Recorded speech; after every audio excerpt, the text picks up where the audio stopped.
كرامة المصريين فوق كل اعتبار. أي حزب يمكن أن يصاب بعار أكتر من أن النواب يطلعوا يطالبوا بإطلاق الرصاص على المتظاهرين. هو بأمارة إيه؟ حزب الأغلبية. الدستور الأمريكي ما بيجيبش سيرة الديمقراطية، بيقول لك العدل. كنت اخدت من شغلي، اتحطيت في عربية جيب، طبعا غموا عينيا، بتغمي 3 أيام.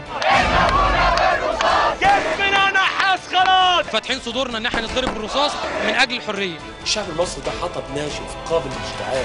إلغاء الدعم على الطاقة والوقود. لاقيين ناكل، تعبانين، زهقنا من عيشتنا.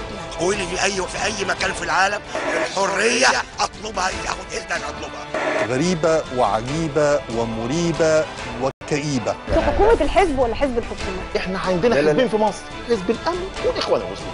الحزب الوطني، حزب الأغلبية بالرئيس مبارك أو غير رئيس مبارك. اعرف أدب الحوار والتزم الأدب. أنت مش ملتزم بالحوار. إذا كلنا بننادي هنا بالديمقراطية فبرجاء إن احنا نسمع بعض ونحترم الرأي والرأي الآخر. هل في أي حاجة حقيقية في مصر؟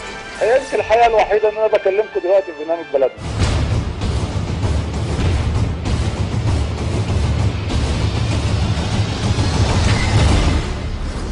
بلدنا بالمصري الليلة الساعة 9 مساء على أون تي في.